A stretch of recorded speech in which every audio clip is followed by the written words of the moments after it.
रहस्यमयी गर्भ। 60 वर्ष की उर्मिला शहर के बाहरी हिस्से में अपने छोटे से घर में अकेली रहा करती थी। एक रात शहर में बहुत जोर का तूफान आया। जोर जोर से हवाएं और आंधी तूफान के साथ तेज बारिश होने लगी। उन आवाजों को सुनकर कोई भी घबरा जाता, लेकिन उर्मिला घर के सारे खिड़की दरवाजे बंद कर गहरी नींद में सो रही थी। रात के लगभग 12 बजे होंगे कि किसी ने उर्मिला के घर का दरवाजा खटखटाया। दरवाजे के खटखटाने की आवाज सुनकर उर्मिला की नींद खुलती है। आखिर इतनी रात को कौन आया होगा? उर्मिला जाकर दरवाजा खोलती है तो सामने लगभग 26 साल की बेहद सुंदर लड़की को खड़ा देख हैरान रह जाती है। कौन हो बेटा? और इतनी रात को इतने भयंकर तूफान में कहाँ भटक रही हो? चाची, आपने मुझे पहचाना नहीं? मैं आपकी दूर की रिश्तेदार शालिनी। अरे हाँ, बचपन में तुझे देखा था। इतनी जवान हो गई है, कैसे पहचान में आती? लेकिन तू यहाँ क्या कर रही है, और वो भी ऐसी अंधेरी तूफान भरी रात में? उर्मिला की बात सुनते ही शालिनी की आंखों से आंसू बहने लगे। वो फूट फूट कर रोने लगी। ये देखकर उर्मिला को कुछ समझ में नहीं आया और उसने शालिनी का हाथ पकड़कर घर के अंदर आने के लिए कहा।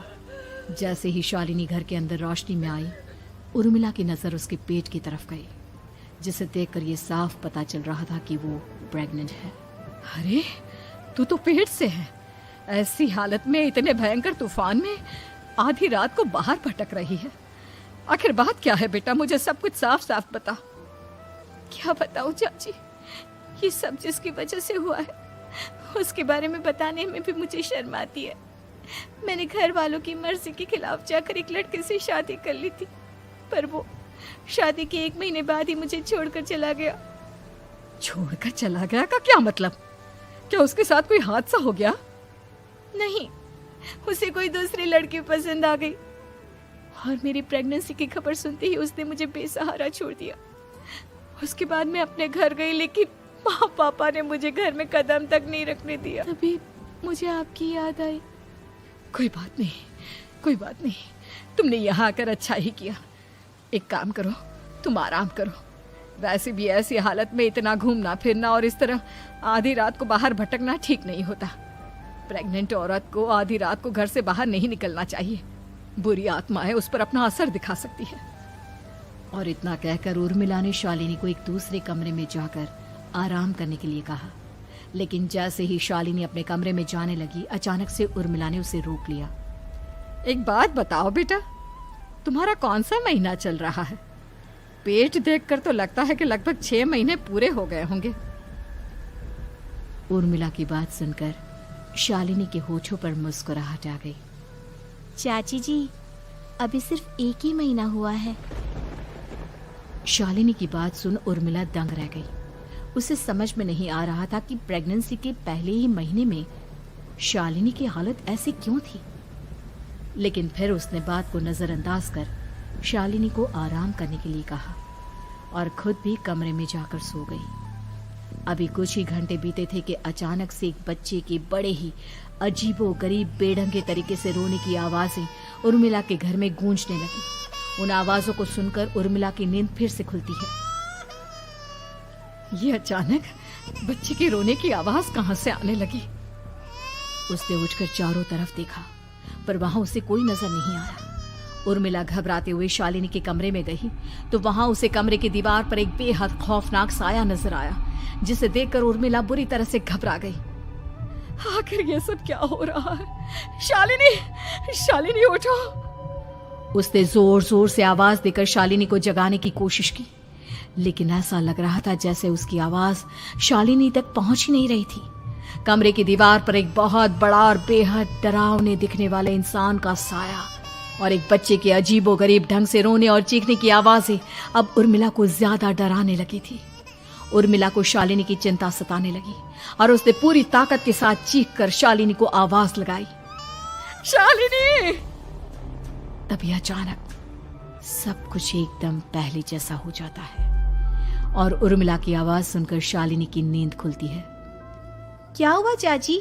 आप इतनी तेज क्यों चिल्ला रही हैं? अब ठीक तो है ना? अभी अभी मैंने तुम्हारे कमरे में कुछ अजीब सा देखा। तुम ठीक हो ना शालिनी? मुझे यहाँ एक बच्चे के रोने की आवाज़ें आ रही थी। लगता है आपको मेरी कुछ ज़्यादा ही चिंता हो गई है। आपने मेरी प्रेगनेंसी के बारे में कुछ ज़्यादा ही सोच लिया होगा। मैं एकदम ठीक हूँ, आप आराम से सो जाइए। इतना कहकर शालिनी ने उर्मिला को फिर से अपने कमरे में जाने के लिए कहा और खुद भी जाकर सो गई। पर अब उर्मिला की आंखों से नींद गायब हो चुकी थी। अगली सुबह जब शालिनी उठी तो वो सीधा उर्मिला के पास आई। गुड मॉर्निंग चाची। तभी अचानक उर्मिला की नजर शालिनी के पेट पर पड़ती है, जिस पर नीले रंग से एक अजीब सी आकृति नजर आ रही थी। शालिनी, ये तुम्हारे पेट को क्या हुआ? मैंने इतनी औरतों को देखा है, ऐसा तो किसी के साथ नहीं होता। शालिनी ने जैसे ही अपने पेट की तरफ देखा तो उसे वहां कुछ भी नजर नहीं आया। चाची कुछ भी तो नहीं है, सब कुछ एकदम नॉर्मल है। आपको क्या अजीब लग रहा है? इससे पहले कि उर्मिला उसके सवाल का कोई जवाब देती, अचानक से शालिनी के पेट में जोर जोर से दर्द होने लगा। वो बुरी तरह दर्द से तड़पने लगी। चाची, चाची। ये सब देखकर उर्मिला बहुत घबरा गई। उसने धीरे धीरे शालिनी के पेट को सहलाना शुरू किया, लेकिन शालिनी का दर्द कम नहीं हुआ। उर्मिला जाकर रसोई से पानी का गिलास लेकर आई और शालिनी को पानी पिलाने की कोशिश करने लगी। ले बेटा, पानी पी ले, तुझे आराम मिलेगा। ले ले। नहीं चाची, मुझे बहुत तेज दर्द हो रहा है। अरे थोड़ा पी ले बेटा। जैसे ही उर्मिला ने शालिनी को पानी पिलाया, उसने देखा कि गिलास में बचा पानी का रंग नीला पड़ गया और शालिनी की आंखें अजीब हो गई। उसके पेट पर बच्चे का एक डरावना चेहरा नजर आने लगा। ये सब देखकर उर्मिला की डर से हालत खराब होने लगी, पर तभी शालिनी का दर्द ठीक हो गया। बेटी, अभी तुम्हारा दर्द ठीक है तो ऐसा करो, तुम थोड़ी देर आराम कर लो। शालिनी को आराम करने के लिए कहकर उर्मिला तेज कदमों से चलकर घर से बाहर निकल जाती है और पास ही रहने वाली एक औरत कालिंदी के पास पहुंचती है। अरे उर्मिला बहन, बड़े दिनों बाद दिखाई दी, क्या हुआ? बहुत घबराई हुई सी लग रही हो, सब ठीक तो है ना? क्या बताओ कालिंदी बहन, मेरी एक दूर की रिश्तेदार आई हुई है। वो पेट से है और उसके साथ ना अजीब अजीब चीजें हो रही है। अब उर्मिला सारी बात कालिंदी को बताती है, जिसे सुनने के बाद काले जादू और तंत्र विद्या की माहिर कालिंदी एक ताबीज बनाकर उसे देती है। बहन, मुझे शालिनी पर किसी बुरी आत्मा का साया लगता है। ये ताबीज ले जाओ, आज रात को 12 बजे उसे पहना देना, फिर सब ठीक हो जाएगा। उर्मिला ताबीज लेकर घर वापस आती है और अब आधी रात के होने का इंतजार करने लगती है। जैसे ही आधी रात होती है, वो नींद में सोई शालिनी को ताबीज पहना शांति से अपने कमरे में आकर अपने पलंग पर लेटने लगा। घबराकर उर्मिला ने अपने हाथों को अपने कानों पर रख लिया। उसकी समझ में नहीं आ रहा है कि आखिर ये सब उसके साथ क्या हो रहा है। कौन हो तुम? कौन हो? क्या चाहते हो मुझसे? जाओ जाओ यहाँ से, आखिर तुम हो कौन? तभी अचानक से उर्मिला के पूरे घर में लाल रंग की रोशनी फैल गई। वो बच्चा धीरे धीरे कदमों से चलता हुआ उर्मिला की तरफ बढ़ने लगा। किसी नवजात पैदा हुए बच्चे के जैसे उसके रोने की आवाज अब उर्मिला के कानों में गूंज रही थी। लेकिन कुछ ही सेकंड में वो चुप हो गया और उसने बेहद खतरनाक आवाज में उर्मिला के सवाल का जवाब दिया। मैं वो हूँ जो अब तक पैदा नहीं हुआ, लेकिन जब मैं पैदा हो जाऊंगा तो वो होगा जो अब तक कभी नहीं हुआ। ये क्या कहना चाहते हो तुम? ऐसा क्या हुआ जो अब तक नहीं हुआ? तबाही होगी, तबाही। सब कुछ खत्म हो जाएगा और ये जो लड़की मुझे जन्म देने वाली है, मैं उसका खून पी जाऊंगा, सारा खून। उस बच्चे की बात सुनते ही उर्मिला बुरी तरह घबरा गई। उसका एक बुजुर्ग आदमी जैसा शरीर, एक नवजात बच्चे जैसा चेहरा, ये दोनों ही बातें उर्मिला की समझ से बाहर थी। तभी वो बच्चा अचानक गायब हो गया। घर का माहौल फिर से पहले जैसा हो गया। लाल रंग की रोशनी भी अब गायब हो चुकी थी। उर्मिला दौड़कर शालिनी के कमरे में पहुंची, जहां वो गहरी नींद में सोई हुई थी, पर उसके गले का ताबीज गायब हो चुका था। उठो उठो शालिनी, उठो बेटा, मुझे तुमसे जरूरी बात करनी है। अरे चाची क्या हुआ? इतनी रात को आप परेशान क्यों कर रही हैं? सब ठीक है ना? अभी जब तुम सो रही थी ना, तो मैंने तुम्हारे गले में एक ताबीज पहनाया था। कहाँ गया बेटा, बताओ मुझे। शालिनी ने चारों तरफ अपनी नजरें घुमाकर देखा, लेकिन वहां पर कोई ताबीज नहीं था। वह हैरानी से उर्मिला के चेहरे की तरफ देखने लगी। उसे समझ में नहीं आ रहा था कि आखिर उर्मिला किस ताबीज के बारे में बात कर रही थी। नहीं चाची, यहाँ कोई ताबीज नहीं है। लगता है आपने कोई बुरा सपना देखा है। मैंने कोई बुरा सपना नहीं देखा। खैर छोड़ो, तुम अब सो जाओ, कल सुबह बात करते हैं। डर और घबराहट की वजह से उर्मिला की आंखों से नींद तो जैसे बिल्कुल गायब हो गई थी। अगली सुबह उर्मिला बिना कोई देर किए गांव के बाहर एक छोटी सी झोपड़ी में रहने वाले बूढ़े पंडित के पास पहुंची। पंडित जी, मेरी मदद कीजिए। अरे आओ आओ उर्मिला, क्या हुआ? सब ठीक तो है ना? क्या बताओ पंडित जी, बहुत बड़ी मुसीबत है। मेरी दूर की एक रिश्तेदार लड़की पेट से है और उसके साथ बहुत डरावनी चीजें हो रही है। कल रात को तो एक अजीब सा दिखने वाला बच्चा मेरी आंखों के सामने आकर खड़ा हो गया था। ये तुम क्या कह रही हो? मुझे साफ साफ बताओ कि आखिर तुमने क्या देखा? उर्मिला ने अपने साथ हुई बीती रात की पूरी घटना पंडित जी को बताई, जिसे सुन पंडित जी के माथे पर चिंता की लकीरें उभर आई। अनर्थ होने वाला है, अनर्थ। बरसों पहले भी उस हैवान ने एक लड़की के पेट से जन्म लिया था और उसके बाद उस शहर को पूरी तरह से तबाह कर दिया। कैसी विपदा पंडित जी, कैसी बात कर रहे हैं आप? बताइए मुझे, और इसका उपाय क्या है? इसका उपाय तो है, लेकिन बहुत कठिन है। हो सकता है कि उस उपाय को करने के दौरान तुम्हारी जान भी चली जाए। मुझे मेरी जान की कोई परवाह नहीं, पर आप जिस तबाही के बारे में बात कर रहे हैं, बस वो नहीं होनी चाहिए। लाखों लोगों की जान बचाने के लिए मैं कुछ भी करूंगी। तो ठीक है, मेरी बात ध्यान से सुनो। बरसों पहले एक भयानक तांत्रिक ने अपनी तंत्र क्रिया के जरिए एक मासूम लड़की के साथ रिश्ता बनाकर उसके पेट से जन्म लिया था। इस तरह से वो अपने जैसे लोगों की संख्या इस दुनिया में बढ़ाना चाहता था। आपके कहने का मतलब है कि शालिनी के पेट से भी उस शैतान को जन्म लेना है, इसलिए उसने उसके साथ ये सब किया है।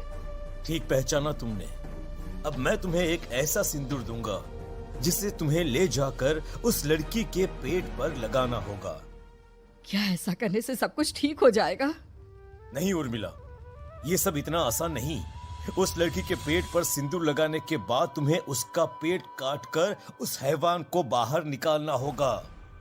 नहीं पंडित जी, मैं ये सब नहीं कर सकती। मैं भला एक जिंदा लड़की के पेट को अपने हाथों से कैसे काट सकती हूँ? अगर तुमने ऐसा नहीं किया तो कुछ ही दिनों में वो हैवान उस लड़की के शरीर से जन्म लेगा और उसके शरीर के सारे खून को पीकर अपनी ताकत को बढ़ाएगा। उसके बाद वो धीरे धीरे इस पूरे शहर को तबाह कर देगा। यहाँ पर कोई जिंदा नहीं बचेगा। लेकिन अगर मैं उसके पेट को काट दूंगी तो क्या वो जिंदा बच पाएगी? अगर शालिनी को कुछ हो गया तो, अगर उसकी मृत्यु हो गई तो? ऐसा कुछ नहीं होगा उर्मिला, तुम्हें अपने मन को पक्का करके ये काम करना ही होगा। सिंदूर लेने के बाद उर्मिला झोपड़ी से बाहर निकलने ही वाली थी कि तभी पंडित जी ने उसे पीछे से आवाज देकर रोका। उर्मिला, उस लड़की का पेट काटकर हैवान को बाहर निकालना ही काफी नहीं होगा। तुम्हें ध्यान रखना होगा कि ये सब करते हुए उस बच्चे का जो आधा बूढ़े का शरीर है उस पर सिंदूर की एक बूंद भी ना लगने पाए, क्योंकि अगर ऐसा हुआ तो वो तुम्हें और बाकी सबको कच्चा खा जाएगा। पंडित जी की बात सुन उर्मिला की आंखें फटी रह गई और उसके शरीर में डर की लहर दौड़ गई। फिर भी उसने हिम्मत की। ठीक है पंडित जी, मैं पूरी कोशिश करूंगी कि मैं उस हैवान को वहीं के वहीं खत्म कर पाऊं। इसके बाद उर्मिला तेज कदमों के साथ घर वापस आती है। दिन बीतता है, रात का अंधेरा छाने लगता है। शालिनी खाना खाकर सोने चली जाती है और उर्मिला लगातार उसके गहरी नींद में सो जाने का इंतजार करने लगती है, जिसके बाद उर्मिला दबे कदमों से शालिनी के कमरे में पहुंच गई। मुझे ये करना ही होगा। अब उर्मिला ने धीरे धीरे शालिनी के पेट पर पंडित जी का दिया सिंदूर लगाना शुरू किया। उर्मिला के हाथ बुरी तरह से कांप रहे थे। उसके एक हाथ में चाकू था जिससे वो पेट काटने वाली थी। उर्मिला ने एक नजर शालिनी के चेहरे की तरफ देखा और फिर डरते हुए उसके पेट पर चाकू चलाना शुरू किया। कमाल है, मैं इसका पेट काट रही हूँ और ये आराम से सो रही है। इसे दर्द नहीं हो रहा क्या? तभी अचानक उर्मिला के कानों में बच्चे की रोने की आवाज सुनाई देने लगी। उसने घबराकर चारों तरफ देखा पर वहां पर कोई नहीं था। बस रोने की आवाज लगातार आ रही थी। उर्मिला बिना रुके लगातार शालिनी के पेट को काटती रही। उसे इस बात का भी ध्यान रखना था कि सिंदूर बच्चे के बूढ़े आदमी वाली शरीर के हिस्से पर ना लगे। कुछ ही देर में वो हैवानी बच्चा उर्मिला के हाथों में था। उसने बड़ी ही सावधानी से उस बच्चे को बाहर निकाला और पंडित जी के कहे अनुसार उसे घर से दूर जलाने के लिए ले गई। पर तभी उसके सामने वही बूढ़े शरीर और बच्चे के चेहरे वाला बच्चा आ गया। अपनी गोद में और सामने भी बच्चे को देखकर उर्मिला हैरान रह गई। मुझे मारोगी? मुझे इतनी हिम्मत कैसे आ गई तुम्हारी? तुम पैदा नहीं हुए हो और मुझे पता है जब तक तुम्हारा जन्म नहीं हो जाता तो मुझे कुछ नहीं कर सकते। इतना बोलते ही उर्मिला तुरंत उस बच्चे को घास के ढेर पर फेंककर उसमें आग लगा देती है, जिसके तुरंत बाद वो बूढ़े आदमी के शरीर और बच्चे के चेहरे वाला अजीब तांत्रिक का भूत भी वहां से गायब हो जाता है। कुछ देर बाद उर्मिला घर पहुंचती है तो वो ये देखकर हैरान रह जाती है कि शालिनी का पेट अपने आप जुड़ चुका था। शुक्र है भगवान का और उन पंडित जी का, अब सब ठीक हो जाएगा। सुबह शालिनी सोकर उठती है तो अपना पेट देख बुरी तरह घबरा जाती है। चाची, चाची ये सब क्या हो गया? मेरा पेट अचानक कम कैसे हो गया? मेरा बच्चा कहाँ गया चाची? बेटी, वो बच्चा नहीं, एक खतरनाक तांत्रिक था जो तुम्हारी कोख से जन्म लेकर सबको मार देना चाहता था। वो पैदा होते ही तुम्हारी जान भी ले लेता, इसलिए मैंने पंडित जी के बताए उपाय से उसका खात्मा कर दिया है। अब सब ठीक है। शालिनी को उर्मिला की बात समझ में नहीं आती, जिसके बाद शालिनी को पूरी बात उर्मिला आराम से समझाती है। अब वो दोनों ही भगवान का शुक्र अदा करती हैं और एक साथ रहने लगती हैं।